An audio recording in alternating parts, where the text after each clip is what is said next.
Good morning, everybody. Welcome to continuing coverage of the GAC Volleyball Media Day. At this point now, we welcome in the representing Southern Nazarene. We have head coach, excuse me, Kevin Ingram alongside Bailey Grimes. Coach, what we've done with the coaches in the past, we've had you come on with an opening comment about how the seasons for the fall has progressed, and then we'll fire some questions to you and to Bailey. So without any further ado, welcome and thank you for joining us. Thanks for having us today. We've had a good off season and definitely a good start to the preseason. Enjoying just getting back to the normal day-to-day thing that we do. And it's nice that we're not having any COVID restrictions and all that, obviously, this year. So not having to worry about testing and all that. So we're just getting back in the normal routine of things. And it's been nice that with season starting a little bit earlier, we've had some extra practice days without school starting that we haven't had the last few years. So that's kind of been nice too. Coach, 22nd season. I know we've already taken some shots at Josh Collins down the road from you a little bit earlier, as it was his birthday today. So I would ask you, how does it feel going in now? I mean, this is decade number 3. You're just reminding me of how old I am is what you're doing, Joey. I'm doing my best. Yes. Yeah, it's I can only say I've just been blessed to be around as long as I've been around, and to been able to have some great players come through my program, as well as some really good assistants. Obviously, my associate head coach now with Nikki Dieball has been with me now going on, I think, her 9th season with me. Yeah, but I'm not going to make fun of Nikki. Please don't make fun of her. You make fun of me all day long.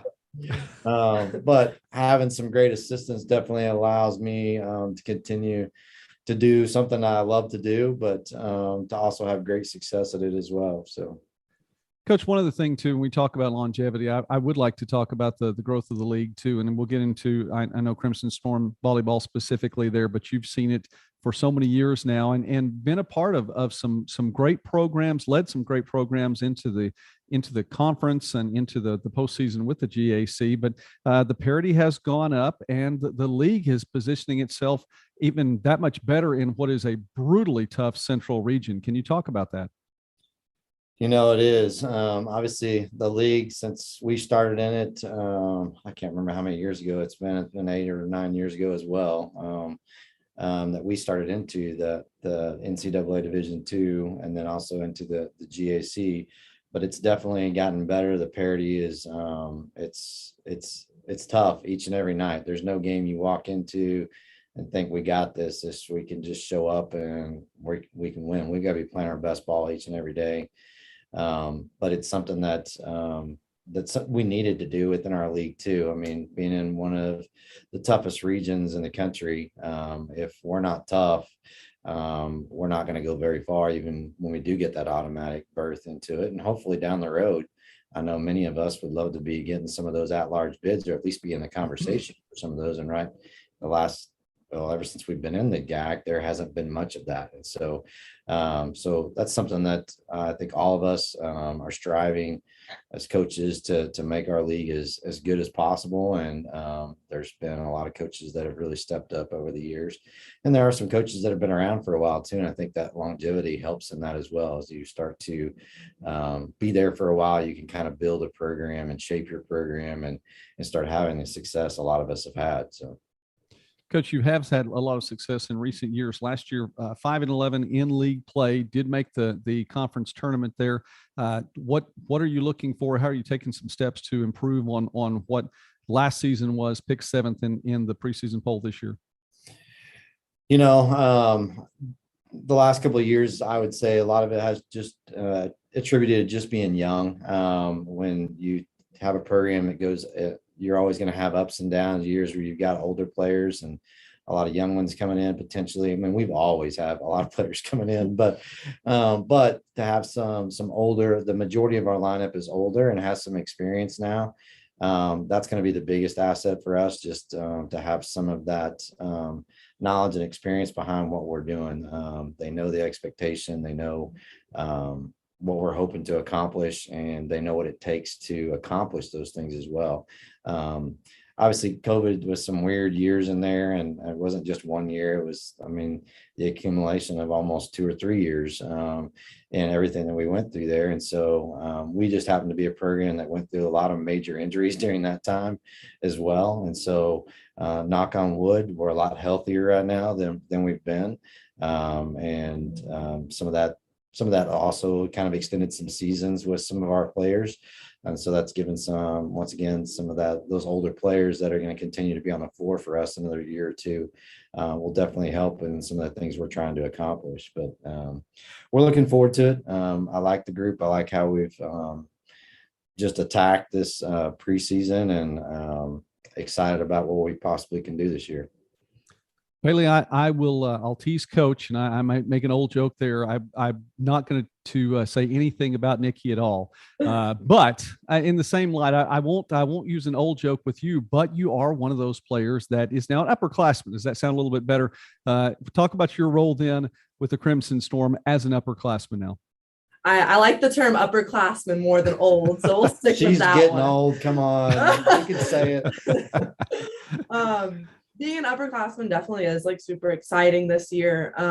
Having experience under my belt and really being able to build relationships with my teammates and with my coaches has been really exciting, because those relationships off the court are carrying on to the court and our chemistry. So we're excited about that chemistry we're bringing onto the court and just the maturity of everyone on our team.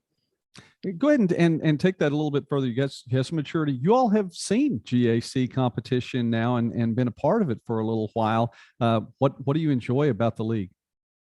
I mean, Coach kind of talked about this a second ago, but every night it could go either way on who wins. You know, you have to show up to every game, and like, yes, we have our preseason polls out, but I feel like the title is really up to anyone. You know, who's going to show up this season and who's going to do the work. So that's one thing that I really love. You talked about your role as an upperclassman. Talk about your role then as a player as well, averaging a little bit better than 1 block per set. Then you bring a lot to the table. Talk about that, your role then on the team. Blocking. I love blocking, to say the least. It's one of my favorites. So we've focused a lot on the first ball contact defensive side of things. So I'm excited for us to continue to go into that. I'm excited for myself to grow as a player in those roles, defensively and offensively, and just to see how those numbers are going to improve this season. It's always fun to hear from the players who really enjoy blocking. That is cool. Eric? Yeah. Bailey, are you someone that when the poll comes out, you trash it right away, or someone you put it in your locker and say, we're going to knock off them, we're going to knock off them, we're going to knock off them? How do you view the preseason poll? I see it a little bit both ways. I've grown up, both of my parents have been coaches, so they've always been like, rankings mean nothing. They mean absolutely nothing. So in the back of my head, I'm like, oh yeah, the rankings don't mean anything. But also seeing where we came out this year, it hurt a little bit. So it's lighting the fire under us, to say the least. And then, Coach, as Joey mentioned, you were, kind of in a rare spot for you guys to be fighting for that 8th spot to get into the field last year. Just, what was the offseason message for this team, and how have you seen it carry over to the start of the fall? Last year was a tough year, especially through the first part of the season, but some of that was youth and trying to get some of that experience. And as we started to really mold into the team, I think we're going to be, as we work towards the end of the season, and then as we'll be this year, you could see the work starting to pay off, because we had great practices every single day at practice. I mean, we saw great things in the gym, but we weren't getting the results on the floor until later on in the season. But some of that carried over to the off season. We still had some growth to do there, but excited for what the work that's been put in now over the last year, maybe even more than that, year and a half. Hopefully some of that's going to pay off here as we jump into regular season competition and get into these first tournaments and that kind of thing. So we still got work to do. Don't kid yourself. There's things we can always get better at, but we're definitely excited about how we started and how it's all coming together, and as well as some of the new pieces that will come in and give you a little bit of push and some options to us in some other areas as well. Coach, you talk about those first tournaments. Well, you head to San Angelo, and a couple of other GAC teams also will participate down there. And then you don't have to travel that far, just over to Edmond to get some in-region play in there before the GAC schedule, among other things, starts with a home match against Southeastern Oklahoma. Yeah, I mean, our schedule sets up pretty good. It's not going to be too tasking on us as far as travel and that kind of thing. I mean, the opening weekend will be fun to kind of get out and get away and just focus on a weekend of volleyball. But then to be able to come back and play close to home will be a little bit easier on us as far as being able to sleep in our own beds and that kind of thing in that. But also be getting some teams that are really good teams, have a good history, but they're also teams that are within our region. That could help us in some of those regional rankings and those kinds of things down the road too, if you can go and be productive. So I think the first part of our season sets up really well. Said we're not too far. We're not out on the road every single weekend, and that's nice because a lot of times at the beginning of the year, you're out for the first 2, maybe 3 weekends in a row. And so this kind of, we're going to be gone a weekend, home a weekend, and then we're going to be gone another weekend, but it's hopefully a little bit easier on them as far as just the travel.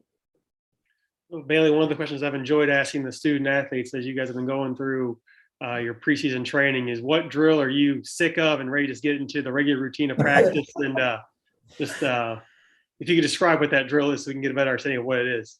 Honestly, there haven't been many drills that I've just despised this preseason. I mean, in the off season, I'd say there were a few, but this preseason, I'd say it's been pretty good. There's not many that I'm like, oh my goodness, I'm so excited to be done with that. That's probably smart. If you told one, you'd be doing 2 of them today. Exactly. It was a little strategic answering there. Yeah. Well, Joey, if you have anything else for Coach and Bailey here, we'll let you have the final question to them before we dismiss them and send them on their way. Well, Coach, you all have had success in the GAC postseason before, and I know that's an area to get back to. What do you tell your team to say, hey, listen, we want to be back in Hot Springs again when it comes to be November? It's just, you kind of alluded to it earlier, that preseason ranking is huge motivation for us. We know we had coming back this year, and so that's going to be a driving thing that we continue to, hey, is this where we're at? This is kind of where we finished at last year. Are we satisfied with this or not? And I don't think my team's anywhere close to being satisfied with that. And so we have aspirations to be one of those top teams in this league every single year. And we're not the only team that's like that. I mean, if you don't, then why are you doing this? But we have aspirations to be there and be one of the teams competing for a championship at the end of the year. And we're going to do everything we can in our power to work these girls, get them ready. But I think they do a great job, as that culture is kind of embedded in us, and they'll do a lot of things outside of what we ask them to do anyhow. And that's when we see those things happening, we see them watching film on their own, we see them getting in the weight room, getting extra work in after practice, we know we're going the right direction. And I know that those things are happening. I'm excited about that. And we're going to have fun doing it too. I think that's a big part of it as well. You can't just get so wrapped up in this thing that you're just stressed all the time. There's going to be moments you're going to be stressed. That's the reality, but you better have fun and embrace the challenge and the fight and all that. And I think they do a great job of doing that. Success to you all this season. Looking forward to getting to watch you play. Appreciate you. Yep. Coach Kate Bailey, thank you for taking the time and joining us with your success to the Crimson Storm this fall. Thank you again for taking the time this morning. Thank you. Appreciate it. Coming up at noon, for those sticking around, we have Southeastern Oklahoma State with Coach Solom and Ruthie Forson. See you all at noon.